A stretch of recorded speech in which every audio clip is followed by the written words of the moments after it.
Boa tarde a todos. Meu nome é Matheus Pimenta Arruda, sou fellow do primeiro ano de Retina Clínica e Cirúrgica da Fundação Dr. João Pereira Bonet, e junto com meus colaboradores vamos apresentar um caso aqui que versa na área da retina e da uveíte.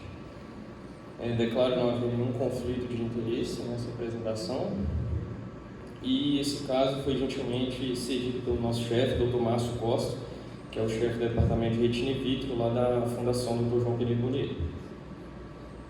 Então, para começar, temos uma paciente, uma mulher, uma mulher, 23 anos, branca, que vem com uma queixa de baixa acuidade visual no olho esquerdo há um mês.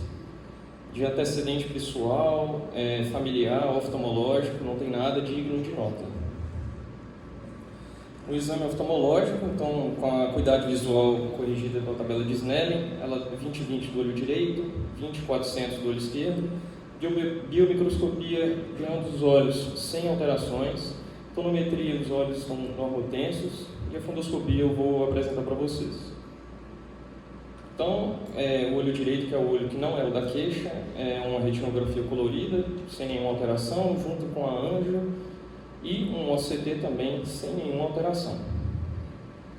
O olho esquerdo, então, nós temos uma discreta vitreite, um edema de papila de 4 cruzes, um aumento da tortuosidade vascular, presença desses exudatos duros, mostrando uma estrela macular, e uma mácula que aparentemente está elevada, talvez um edema de mácula. Na ângiyo, aos 2 minutos e 16 segundos, podemos ver uma hiperfluorescência, extravasamento no disco, tipo líquido, também um extravasamento em volta dos vasos, talvez uma flebite, uma vasculite, e uma hiperfluorescência discreta, que são os exudatos duros, provavelmente. Ao OCT, conseguimos ver algumas células in vítreo, aumento da espessura da retina neurosensorial, com esses pontos hiperrefletivos, provavelmente os exudatos duros, pontos hiporrefletivos, provavelmente cistos na retina interna, e essa área hiporrefletiva subfoveal, provavelmente o líquido subretiniano, que a gente viu na retinografia colorida. Então, resumindo o caso, nós temos uma mulher de 23 anos com a baixa acuidade visual no olho esquerdo há um mês. O olho direito, então, sem nenhuma alteração, e o olho esquerdo com essa neuroretinite, um edema de papila com uma estrela macular. Então, pensando nas hipóteses, obviamente a gente vai pensar na doença da arranhadura do gato, na Bartonella Rensselaer, como a principal hipótese diagnóstica, mas também a gente não pode descartar algumas outras causas, por exemplo, a sífilis, tuberculose e a toxoplasmose.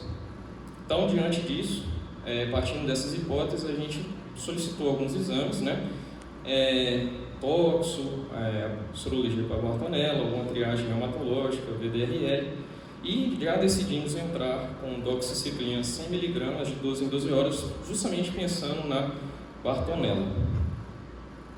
E os exames vieram todos negativos, nenhuma alteração.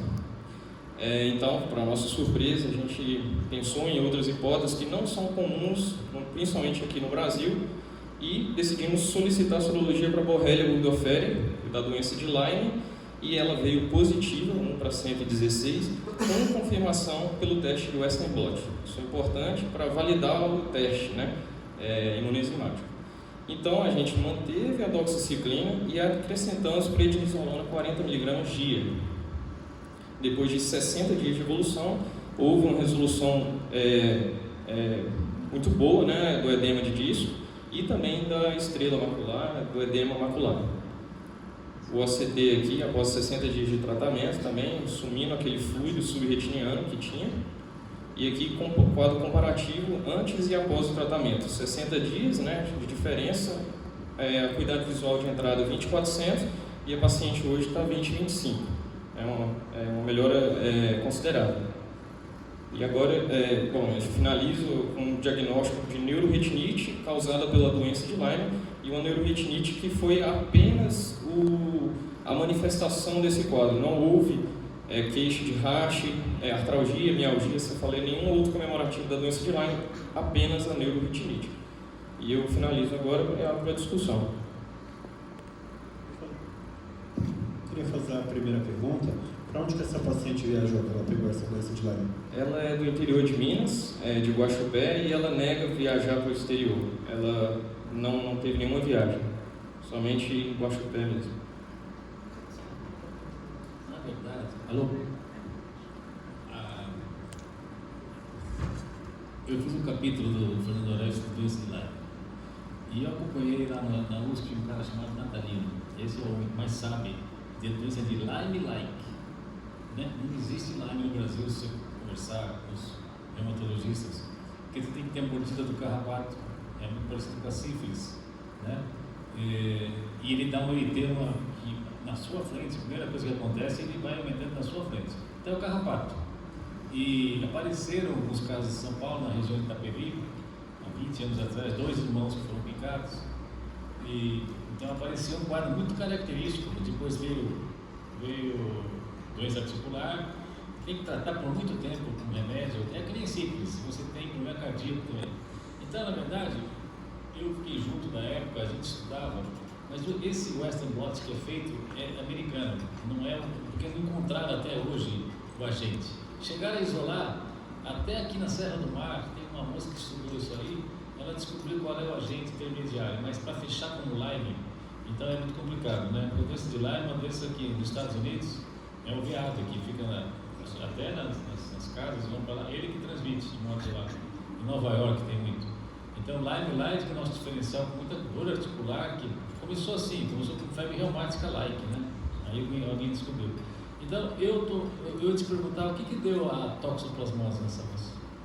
Ela veio negativa. A toxo? Isso, nem o xixi era positivo. Agora eu vou te falar uma coisa, eu tenho visto 2 casos, até um aqui de Campinas recente, não sei se a doutora está aí, que o paciente começa com uma papilite e um fechamento de uma arteríola total, jovem que fecha a arteríola, inflamatório, isso se chama cat scratch, é a borrelia, é a Bartonella que causa isso. A Bartonella tem um tropismo para o endotélio e ele, no endotélio ela prolifera muito. Então, primeiro diagnóstico aqui, mesmo ele também deu tudo negativo. Eu não sei se nós estamos diante de uma nova cepa, mas eu tenho 2 experiências que eu jurava que clinicamente era cat scratch e o laboratório deu negativo. Para as 2, a Rancelai e a Quintana. Então, eu acho que esse seu caso fica como se fosse uma neuroretinite. Quando ela foi descrita a neuroretinite, foi o Dr. Guess que descobriu que a estrela macular não é da mácula, porque ela foi descrita como maculopatia estelar de Leber. Leber foi um gênio, porque o cara 200 anos atrás, sei lá quanto, ele via tudo isso. Só que o Guess corrigiu.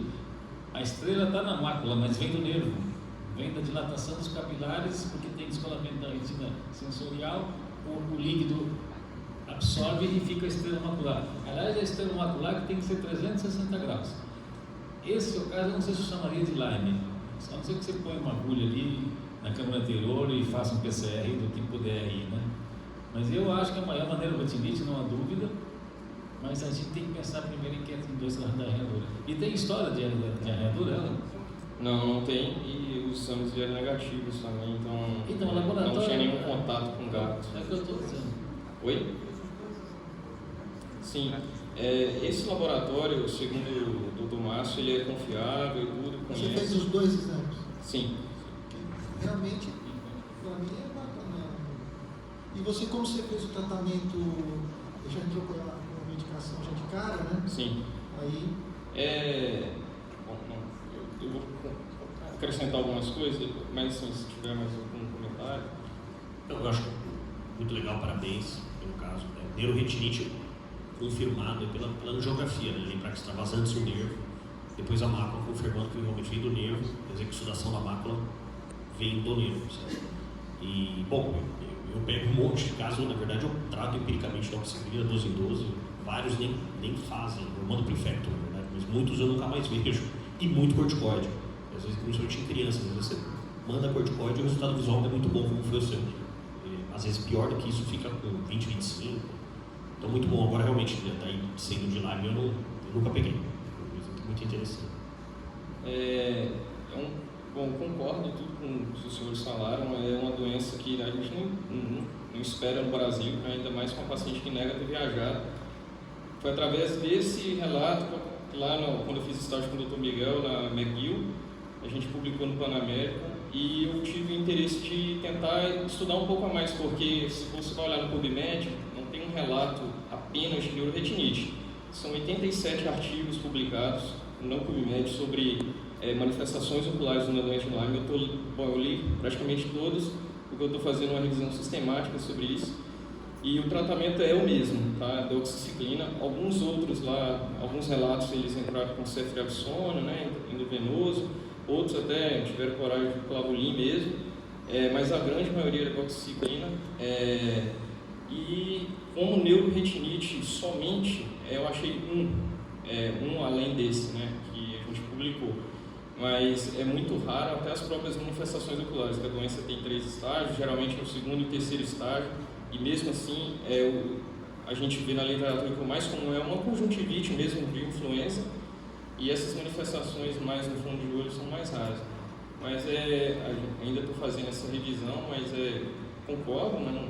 É bem raro, é bem difícil chegar e bater o martelo, né? Mas os exames e essa verificação do SN blot, bom, eu não consigo falar que o laboratório lá, posso falar por eles, mas foi falado que ele era confiável, né?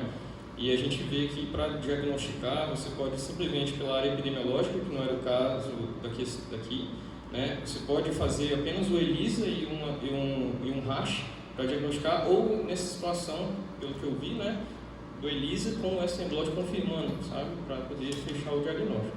Mas, enfim, é um caso curioso mesmo. Na verdade, a doença de Lyme começou aqui no Brasil uns 30 anos atrás. Eu lembro do pessoal do Rio de Janeiro